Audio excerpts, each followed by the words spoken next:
आप लोगों की अपेक्षाओं से मैं वाकिफ़ हूँ और पिछले वीडियो में आपके कमेंट मैंने काफ़ी देर तक पढ़े और समझने का प्रयास किया मैंने उसे। जब तक मुझे समय नहीं मिल जाता है 10 जून या उसके आसपास 10 जून 15 जून और धीरे धीरे सरकते रहिए। इससे आगे हम ले चलते रहते हैं भूगोल को। बारी बारी ही ख़त्म करना अच्छा रहेगा। एक साथ सभी विषय पढ़ना ठीक नहीं रहेगा, समझ में भी नहीं आएगा।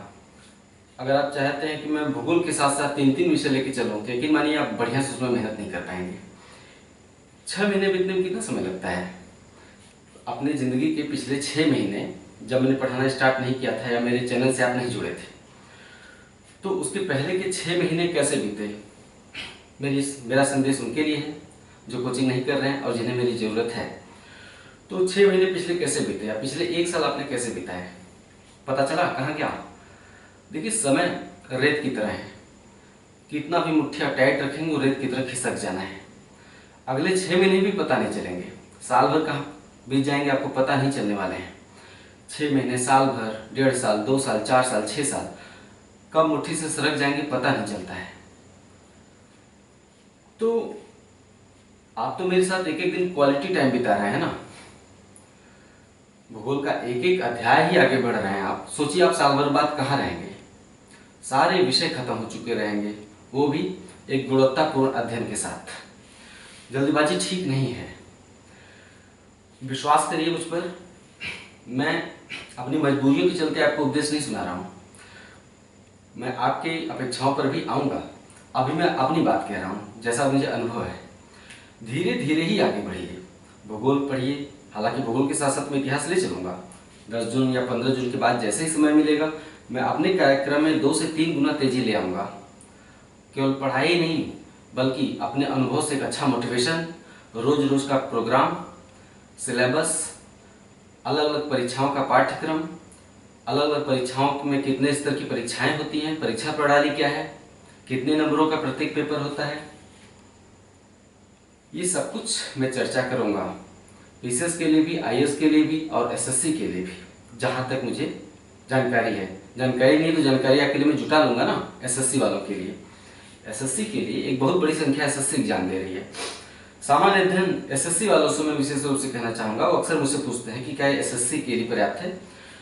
तो एसएससी के लिए लूसेंट के फैक्ट रट के तो कभी नहीं पास किया जा सकता। वो हमेशा जो हफ्ते 10 दिन या 1 महीने का कोर्स करवाते हैं ना सामान्य अध्ययन के लिए, वो तो बरगलाते हैं, फीस ले लेते हैं, उसके बाद बरगला देते हैं। 1 महीना बैठाएंगे, 7 दिन भूगोल पढ़ाएंगे, 7 दिन इतिहास, 7 दिन विज्ञान, 7 दिन पॉलिटी, 7 दिन इकोनॉमिक्स, इतनी पढ़ाई हो जाएगी। वो बेवकूफ़ बनाते हैं। सबसे अच्छी पढ़ाई है क्रमशः धीरे धीरे मेरे साथ पढ़ते रहिए। एसएससी के सवाल जीएस के थोड़े टफ आते हैं, मैंने नोटिस किए हैं, लेकिन टफ सवाल कोई नहीं हल करता है। एसएससी में अगर 50 सवाल जीएस के आते हैं, मैंने एसएससी के सैकड़ों पेपर्स देखे हैं, 50 सवाल आते हैं एसएससी में जीएस के, तो उनमें से 30 सवाल या 35 सवाल ही ऐसे होते हैं जो हल करने योग्य होते हैं। कितना भी आप मेहनत कर लीजिए, फिर उससे ज़्यादा मेहनत करने की जरूरत क्या है? गणित है, इंग्लिश है ना, गणित है, इंग्लिश है, रीजनिंग है, तो उस पर भी तो ध्यान देना है कि केवल जीएस ही 50 में से 40 हल करना है। तो समय को मैनेज करते ही तो ध्यान देना है ना, थोड़ा समय इंग्लिश को देना है, थोड़ा मैथ्स को देना है। मैं मैथ्स भी स्टार्ट करूंगा, वो एसएससी के लिए भी उपयोगी होता है और पीसीएस के लिए भी। तो मैं चूंकि एसएससी मैथ्स सभी एग्जाम्स के लिए उपयोगी है, एसएससी में भी पीसीएस में, तो मैं जल्दी ही मैथ्स की कक्षाएं भी प्रारंभ करूंगा। मैथ्स मैं नहीं पढ़ाऊंगा, वो दूसरे की जिम्मेदारी रहेगी, जल्दी शुरू होगा। आप सोच रहे होंगे कि इतना सारा कुछ कैसे होगा? सब कुछ होगा, यकीन करिए। तो मैं एसएससी वालों की बात कर रहा था कि एसएससी में 50 में से 30 प्रश्न हल करने का जीएस में टारगेट लेकर चलना चाहिए। एक औसत लड़का जीएस में 50 में 22 या 23 हल करता है, औसत, खराब नहीं। खराब तो 15 के नीचे ही रह जाते हैं 50 में से, मैंने देखा है, टफ सवाल आते हैं। लेकिन अगर आप मेरी कक्षाओं को ध्यानपूर्वक ग्रहण करेंगे तो जीएस में ऐसा हो ही नहीं सकता कि आप 28 से कम हल कर लें, क्योंकि 50 में से 28 से 30 सवाल सामान्य प्रकृति के ही होते हैं। बाकी जो 20 होते हैं वो बहुत ही टफ होते हैं, वो कहाँ से उठाते हैं, जल्दी किताबों में भी नहीं मिलते हैं, मैंने देखा है। तो एसएससी हल करने के लिए जो कुंजी है ना, एसएससी पास करने के लिए वो मेरी कक्षाओं में पूरी तरह से विद्यमान है, बिल्कुल घबराने की जरूरत नहीं है। और पीसीएस वालों को तो कुछ समझाना ही नहीं है, मेरी कक्षाएं उनके हिसाब से हैं टोटली। हाँ, दूर दराज के क्षेत्रों के लोगों को अभी जानकारियाँ थोड़ी कम है। मेरे साथ भूगोल पढ़ रहे हैं, फिर इतिहास पढ़ेंगे, अर्थव्यवस्था पढ़ेंगे, विज्ञान पढ़ेंगे। लेकिन पीसीएस परीक्षा में कितनी पेपर्स होते हैं, प्रीलिम होता है, मेंस होता है, प्रीलिम में कितने पेपर्स होते हैं, मेंस में कितने पेपर होते हैं, सब कुछ मैं धीरे धीरे समझाऊंगा, बताऊंगा। लेकिन मुख्य बात क्या है, जानकारियां और सूचनाएं तो मिलती ही रहेंगी आपको, लेकिन मुख्य बात क्या है, जो मैं अध्ययन करा रहा हूं उसको मिस मत करिए। कॉपी बनाकर उसे लिखते जाइए। संभव हो तो भूगोल की एक किताब भी रखिए, ठीक है। किताब से पढ़ने में और मजा आता है। जब आपको एक अच्छा मार्गदर्शन मिल रहा हो किसी विषय में, तो किताब से पढ़ने में और ज़्यादा मजा आता है। तो बारी बारी जो विषय खत्म कर रहा हूँ सामान्य अध्ययन की, उसे मिस मत करिए, पढ़ते जाइए। जल्दी आपके पास जो जिज्ञासा और छोटी छोटी सूचनाओं की जरूरत है वो मैं आप तक पहुँचा दूंगा। बिल्कुल चिंता मत करिए आप। सभी परीक्षाओं के लिए, आईएएस एग्जाम के लिए विशेष रणनीति बनाऊंगा मैं, जितना मुझे अनुभव है। और आपकी अपेक्षाएं बड़ी हैं और उन्हें पूरा करने का मैं मादा भी रखता हूँ। मैंने सबके कमेंट्स पढ़े और हमेशा पढ़ता भी हूँ, और प्रयास करूँगा कि सभी की अपेक्षाओं पर मैं खरा उतर पाऊँ अधिक से अधिक। फिलहाल बस इतना ही कहना चाह रहा हूँ कि धीरे धीरे मैं बढ़ रहा हूँ, धीरे धीरे बढ़ते रहिए। अचानक से तेजी लाऊंगा तो शायद आप भी मुझे पकड़ ना पाए, मैं बहुत तेज भागूंगा फिर जब समय मिलेगा तो, ठीक है। तो भूगोल, भारतीय भूगोल में पढ़ा रहा हूँ। भारतीय भूगोल में मैं इसके पहले पढ़ाया बहुउद्देशीय परियोजनाएं या बांध। आइए थोड़ा सा जल संसाधन पर चर्चा करते हैं। भारत में जल संसाधन की स्थिति क्या है ना। जल भूमि के ऊपर होता है और भूमि के नीचे होता है, ग्राउंड वाटर कहते हैं, और सतही प्रवाह, जो नदी के रूप में बहता है उसे सतही प्रवाह कहते हैं, और जो जमीन के नीचे रहता है उसे क्या कहते हैं, भूमिगत जल।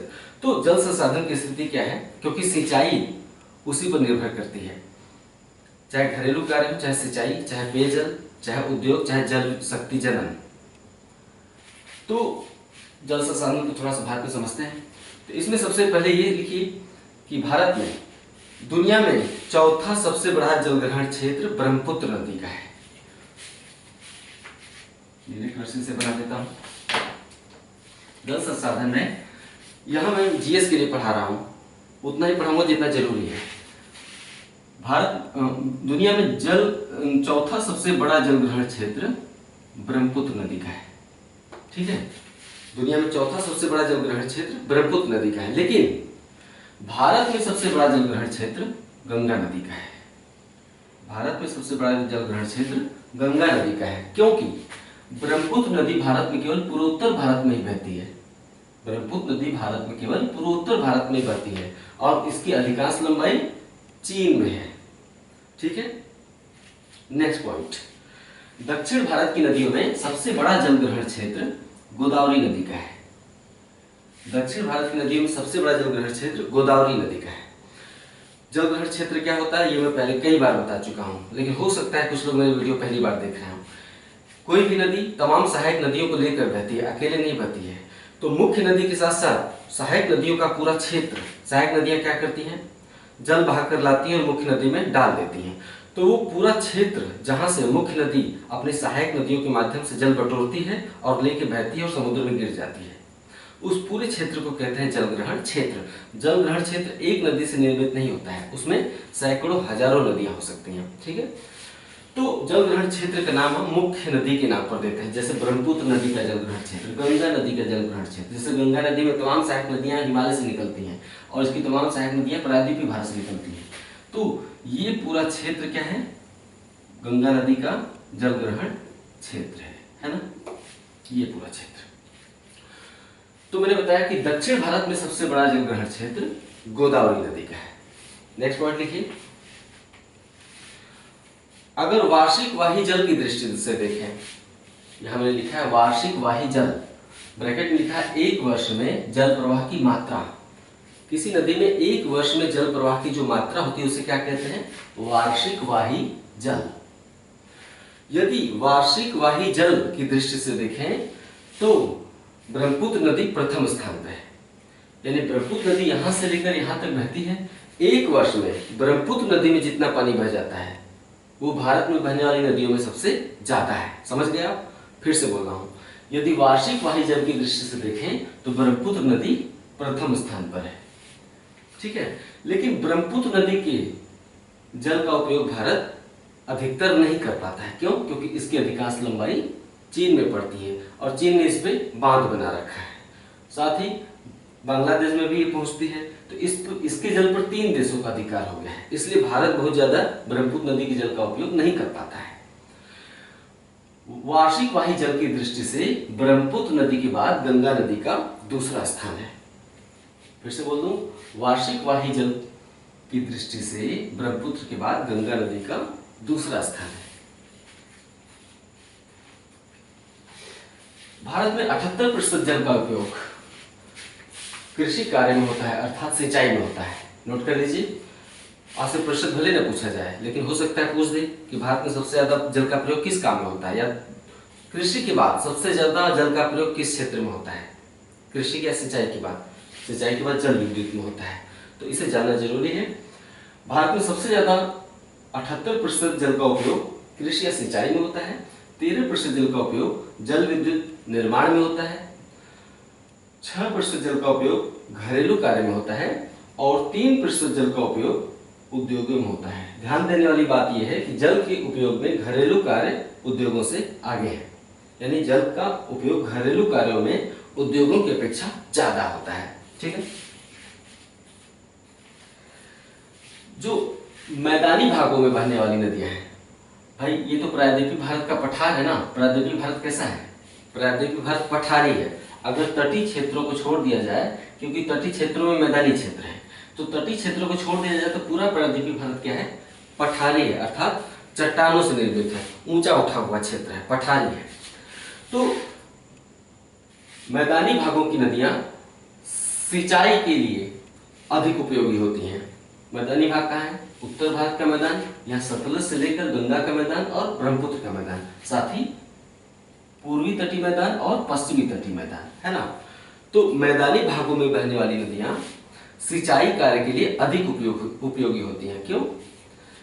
क्योंकि मुलायम मिट्टी का क्षेत्र होने के चलते मैदानी भागों में नदियों से नहरें निकाली जा सकती हैं, क्योंकि यहाँ की मिट्टी मुलायम होती है।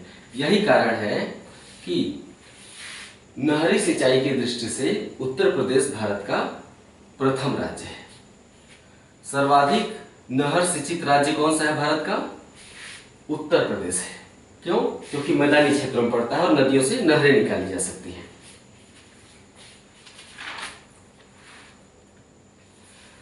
जबकि हिमालय,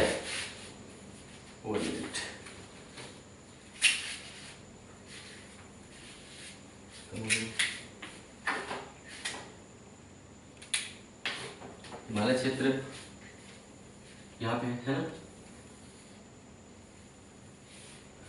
ये हिमालय और ये क्या है? पठारी भारत। जबकि हिमालय क्षेत्र और पठारी भारत की नदियां जल विद्युत उत्पादन के लिए अधिक उपयोगी होती हैं। मैंने बताया थोड़ी देर पहले कि मैदानी क्षेत्रों में बहने वाली नदियां सिंचाई कार्य के लिए अधिक उपयोगी हैं, क्योंकि मिट्टी मुलायम होने के कारण यहाँ से नहरें निकाली जा सकती हैं। यही कारण है कि भारत का सर्वाधिक नहर सिंचित राज्य उत्तर प्रदेश है, जो कि मैदानी क्षेत्रों में है। जबकि हिमालय क्षेत्र और प्रायद्वीपीय भारत की नदियां, अर्थात पठारी भारत की नदियां जल विद्युत उत्पादन के अधिक अनुकूल हैं, क्योंकि पठारी भारत में भूमि असम या विषम या उबड़ खाबड़ होने के कारण यहाँ प्राकृतिक रूप से जलप्रपातों का निर्माण हुआ है। पठारी भारत में भूमि कैसी है? उबड़ खाबड़ है, ऊंची नीची है, इसके चलते यहाँ पर प्राकृतिक रूप से जलप्रपातों का निर्माण हुआ है, इसलिए यहाँ पे जल विद्युत आसान है। नेक्स्ट पॉइंट, पठारी भारत में, हिमालय की अपेक्षा पठारी भारत में जल विद्युत का विकास अधिक किया गया है। क्यों? क्योंकि हिमालय क्षेत्र इतना दुर्गम है कि यहाँ जल विद्युत के विकास में कठिनाइयां भी बहुत हैं और खर्च भी अधिक आता है। क्योंकि हिमालय क्षेत्र, एक तो यहाँ पे निर्वनीकरण कम हुआ है, पूरा जंगलों से ढका हुआ क्षेत्र है। दूसरे, हिमालय में बहुत ज्यादा उच्चावच है, कहीं बहुत ऊंचा है, कहीं एकदम खाई है, गहरी ढाल बहुत तेज है। तो इसके चलते हिमालय क्षेत्र में दुर्गम होने के चलते यहाँ पर बहुत मुश्किलें आती हैं जल विद्युत संयंत्रों की स्थापना में, साथ ही खर्चा भी बहुत आता है। इसलिए जल विद्युत का विकास पठारी भारत में अपेक्षाकृत अधिक हुआ है। मैं अभी जो पढ़ा रहा हूँ जल संसाधन के अंतर्गत, ये आईएएस एग्जाम के लिए उपयोगी है। मुख्य रूप से आईएएस एग्जाम में जिस तरह से सेंटेंस बना के या कथन कारण दे के एक सवाल पूछे जाते हैं, वहां पे ये ज्ञान जरूरी था, इसलिए मैंने आपको दिया। ठीक है, तो नेक्स्ट पॉइंट,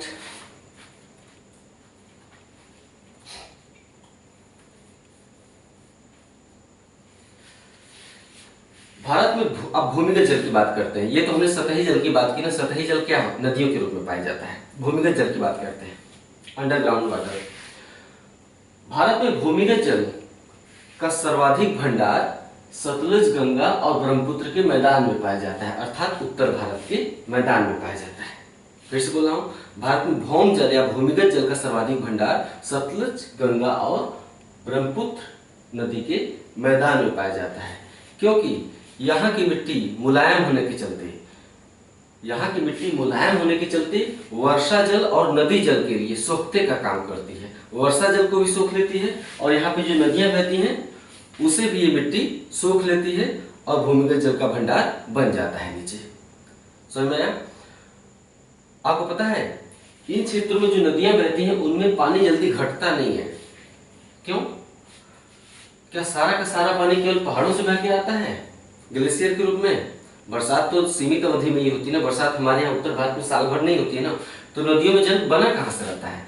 निश्चित रूप से अधिकतर जल ग्लेशियर से बहकर आता है। गंगा यमुना का जल, चाहे घाघरा या कोसी का जल ग्लेशियर से बह के आता है, हिमालय से। लेकिन काफी मात्रा में जल भूमिगत जल प्राप्त होता है। कैसे? आइए इसे यहाँ पे समझा दें। नदियों को भूमिगत जल भी प्राप्त होता रहता है। मैंने बताया कि मैदानी क्षेत्रों की मिट्टी मुलायम और भुरभुरी है, जिसके चलते वर्षा जल को भी सोख लेती है और नदी जल को भी सोख लेती है। नदी की घाटी कैसी होती है, आइए इसको समझते हैं, थोड़ा इंटरेस्टिंग है। ठीक है, नदी की घाटी कैसी होती है? ऐसी होती है और फिर यहाँ पे ऐसा होता जाएगा, है ना। ये क्या है आपका पानी, नदी की घाटी, इसमें ये पानी भरा हुआ है। ठीक है, पानी भरा हुआ है ना। मान लेते हैं बरसात का मौसम खत्म हुआ और बहुत गर्मी बढ़ गई, धूप बहुत तेज हो गया, तो पानी सूख कर उड़ने लगता है, भाप बन जाता है। तो ये जो वर्षा जल है, जो नदी का जल है, ये भूमि में भी प्रवेश कर जाता है।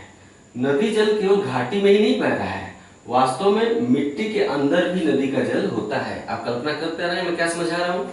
नदी का जल केवल घाटी में ही नहीं है। हमने कहा ना उत्तर भारत की मिट्टी मुलायम है, इसके चलते वर्षा जल को भी सोख लेती है और भूमिगत जल को भी सोख लेती है। इसके चलते जब सूखे मौसम में नदी में पानी की मात्रा घटती है तो घट नहीं पाती। क्यों? क्योंकि मिट्टी में जल है, ये इसे पुनः भर देती है। आप बात को समझे कि उत्तर भारत की नदियों में जल की मात्रा घट क्यों नहीं पाती? क्योंकि जो भौम जल है, भूमिगत जल है, वो नदियों में पानी की पूर्ति बनाए रखता है। इसीलिए उत्तर भारत के मैदान में नदियों में पानी जल्दी घटता नहीं है। कितना भी गर्मी पड़ जाए, कितना भी बरसात न हो, बरसात हो नहीं होगा तब भी गंगा के मैदान में पानी की मात्रा, गंगा नदी में पानी की मात्रा हमेशा बनी रहती है। तो घाटी के किनारे जो ढलान है ना, वहां से पानी रिस रिस कर नदी में आता रहता है। समझने वाली बात है, इसे बता दिया।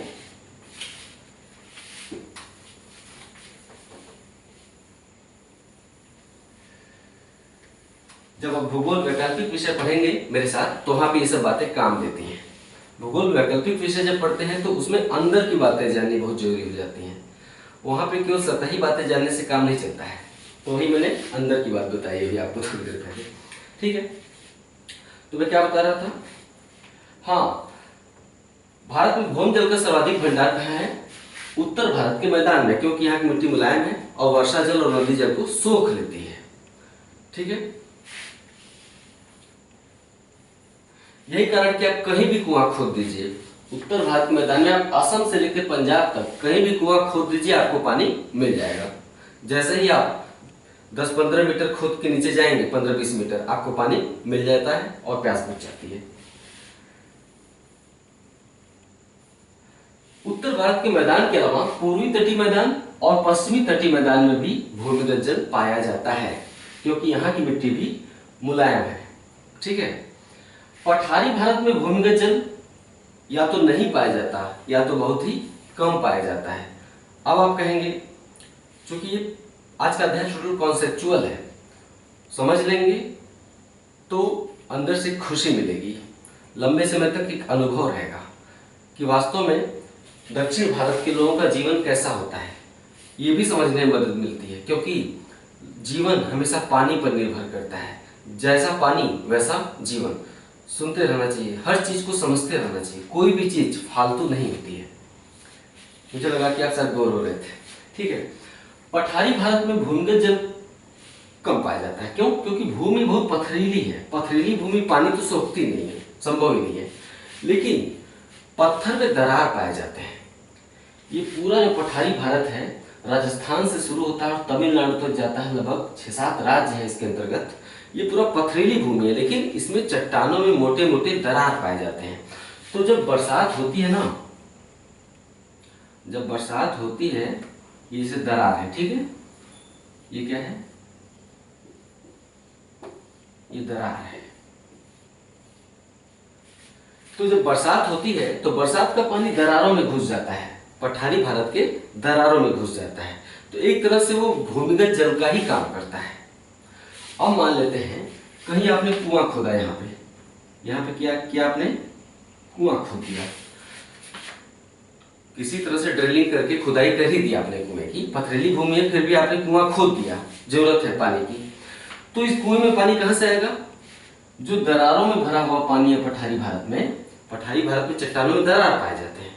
तो कुआं खोदने पे जो दरारों में पानी अटका रहता है ना, सुरक्षित रहता है दरारों में, क्योंकि दरारें बहुत गहरी होती है वहां पे। तो दरारों का जो भरा पानी है वो कुओं में रिस रिस कर आता रहता है।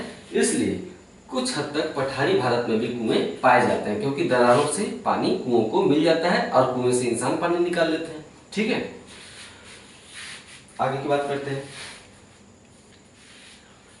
तो हम भूमिगत जल की बात कर रहे थे।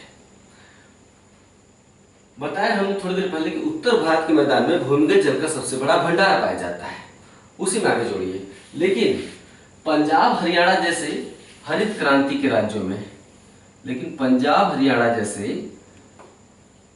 ये पंजाब ये हरियाणा, लेकिन पंजाब हरियाणा जैसे हरित क्रांति वाले राज्यों में सिंचाई की आवश्यकताओं के कारण ट्यूबवेल और पंप सेट लगाकर भूमिगत जल का बहुत ज्यादा दोहन हुआ है।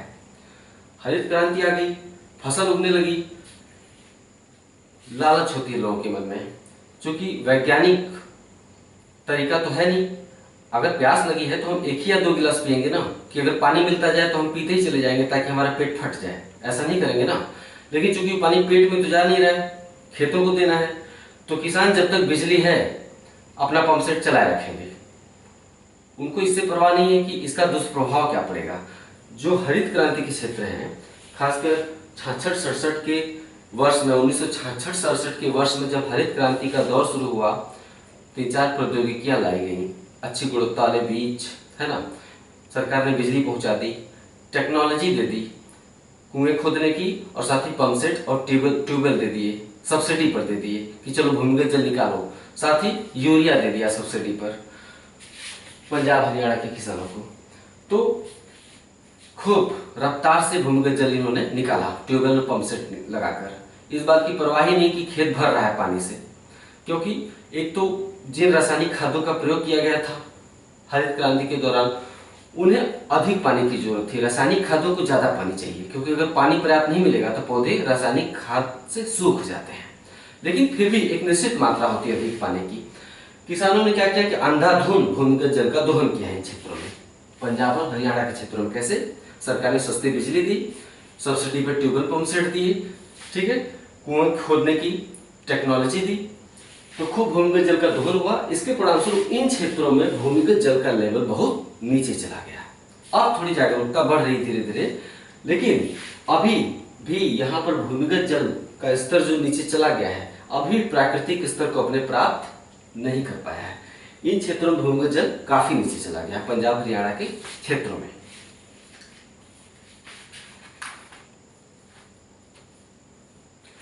तो भूमिगत जल तो नीचे चला ही गया है, साथ ही अत्यधिक सिंचाई के कारण यहाँ खेतों में अर्थात मिट्टी में लवणीयता और क्षारीयता की समस्या बढ़ी है, क्योंकि भूमिगत जल में कुछ लवण होते हैं, खनिज होते हैं, है ना। तो पानी जो खेत में आता है तो सूखकर उड़ जाता है, लेकिन उसमें जो लवण घुले हुए हैं, खनिज घुले हुए हैं, वो खेतों में ही पाउडर के रूप में सूखकर पड़े रहते हैं, जिससे जो मिट्टी है धीरे धीरे बंजर की शक्ल धारण करती चली जाती है। जो यूएनईपी है, यूनाइटेड नेशन एनवायरनमेंट प्रोग्राम, संयुक्त राष्ट्र पर्यावरण कार्यक्रम, मुख्यालय कहाँ है? नैरोबी में, केन्या के नैरोबी में उसका मुख्यालय है। तो यूएनईपी ने पश्चिमोत्तर भारत अर्थात पंजाब हरियाणा के अधिकांश क्षेत्रों को मृदा निम्नीकरण का क्षेत्र घोषित कर रखा है। मृदा निम्नीकरण मतलब उसकी स्थिति में ह्रास, गिरावट।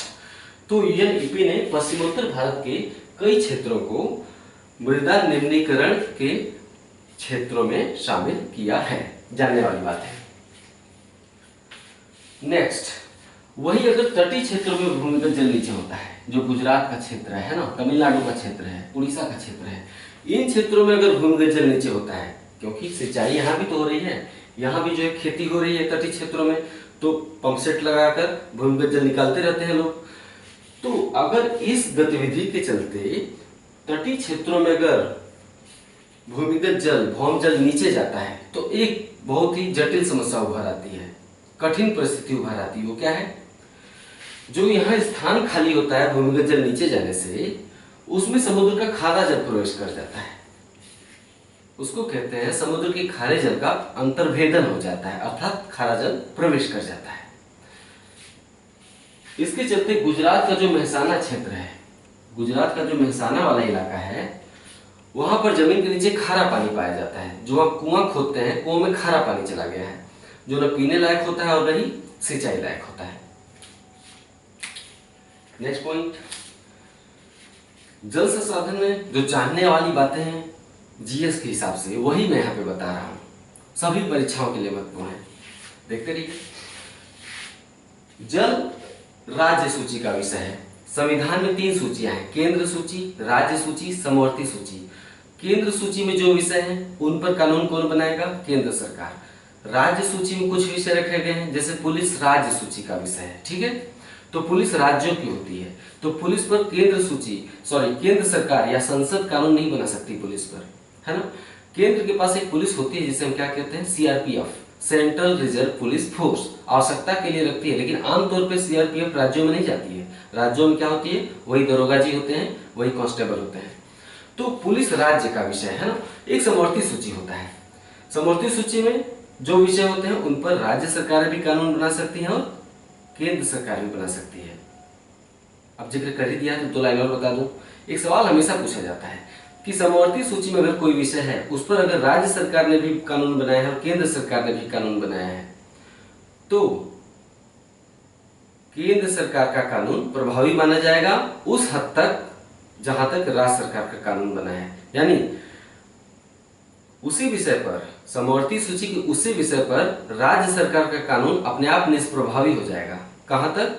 जहां तक केंद्र सरकार के कानून का विस्तार है, ठीक है। तो हम ये कह रहे थे कि 3 सूचियां हैं। तो जो जल है ना, जल राज्य सूची का विषय है। इसका मतलब समझते हैं कि जल पर कानून कौन बनाएगा? राज्य सरकार कानून बनाएंगी। तो चूंकि जल राज्य सूची का विषय है, इसलिए राज्य सरकारें अपने राज्य में बहने वाले जल के उपयोग और वितरण पर पूरा नियंत्रण रखती हैं। देखिए, शुरू से लेकर अंत तक मैंने जैसे बोला हूबहू वही लिखिएगा, अपने हिसाब से तथ्य मत बनाने लगिएगा एक एक लाइन का। जैसे मैंने बोला वैसे ही लिखते जाइए, अगर आप वास्तव में नॉलेज चाहते हैं। क्यों? क्योंकि कल को जीएस डिस्क्रिप्टिव भी होने वाला है। सोचते हैं कि नहीं इस बारे में आप लोग? ठीक है, हर चीज केवल फैक्ट के बारे में मत लिखा करिए। अगर मैं कुछ चीज कहानी नुमा बताऊं तो उसे लिख लिया करिए, खासकर निबंध लिखने में काफी काम आता है। आप लोग कहते हैं निबंध कब लिखवाएंगे? अरे मैं जो बोल रहा हूं उसे लिखते जाइए, 2-4 महीने 6 महीने बीतते बीतते आप ऐसे ही निबंध की ज्ञाता हो जाएंगे। खुद मुझे आपसे निबंध पूछना पड़ेगा, मैं बोलूंगा जरा सा जल संसाधन पर निबंध लिखिए, तो बहुउद्देशीय परियोजना पर निबंध लिखिए, तो है ना, नदी जोड़ परियोजना पर निबंध लिखिए, तो आप खुद ही लिखने में सक्षम हो जाएंगे। तमाम निबंध भूगोल विषय से आते हैं। तो निबंध कुछ अलग से नहीं होता है। आप पढ़ाई के दौरान जो ज्ञान अर्जित करते हैं ना, उसी का अगर आप एक केंद्रीय विषय पर पूरा उपयोग कर दे अपनी रचनात्मकता के साथ, तो एक बहुत ही खूबसूरत निबंध तैयार होता है। अलग से कोई देव ज्ञान नहीं उतरता उसके लिए।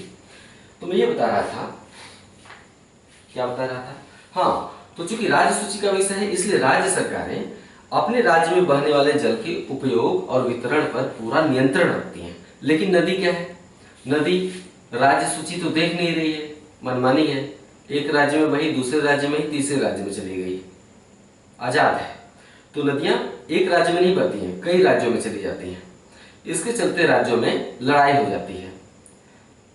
आंध्र प्रदेश कहेगा कावेरी नदी का पानी इतना मेरा है, कर्नाटक कहेगा इतना मेरा है, तमिलनाडु कहेगा इतना मेरा है। तो विवाद केवल एक नदी पे नहीं होता है, पूरे नदी के जलग्रहण क्षेत्र पे होता है, क्योंकि कावेरी नदी का पानी अकेले नहीं बह रहा है, कावेरी नदी कई नदियों का पानी लेकर बह रही है ना। तो कावेरी नदी पर अगर तमिलनाडु या कर्नाटक कोई बांध बनाएगा तो तमिलनाडु इसलिए भी आपत्ति जता सकता है क्योंकि कोई दूसरी नदी भी कावेरी नदी आके मिल रही है। आंध्र प्रदेश में नहीं जाती कावेरी नदी, लेकिन हो सकता है कावेरी नदी पर अगर कर्नाटक या तमिलनाडु बांध बनाए तो आंध्र प्रदेश आपत्ति जता दे, किस आधार पर कि आंध्र प्रदेश की एक नदी कावेरी नदी की सहायक नदी है, तुम कैसे अकेले बांध बना लिए मुझसे बिना पूछे। तो चूंकि जल राज्य सूची का विषय है इसलिए राज्यों के मध्य जल विवाद होते रहते हैं। जैसे कावेरी नदी जल विवाद का इतिहास बहुत ही पुराना है। कावेरी नदी जल विवाद कितने राज्यों के बीच है, इसका उत्तर आप मुझे बताएंगे कमेंट करके, और ढूंढ के गूगल से लिख लेंगे, गूगल पे टाइप करिए, है ना, कावेरी रिवर डिस्प्यूट स्टेट्स, सामने आ जाएगा उछल के। बहुत सारी चीजें अगर मैं गलती से गलत भी बोल देता हूँ कभी तो गूगल बाबा है, सर्च कर लिया करिए, ठीक है, उस पर विकीपीडिया से देख लिया करिए, काफ़ी कुछ चीज़ों का पता चल जाती है। तो आज का क्लास खत्म हुआ, इंतजार करते रहिए मेरी स्पीड का, जल्दी वो आगे बढ़ेगा और बहुत तेज़ी से आगे बढ़ाऊंगा। मुझे पूरी चिंता है आपकी, आप अगर आपने मुझ पर विश्वास किया है तो सही जगह विश्वास किया है। ठीक है, ठीक है, नमस्कार।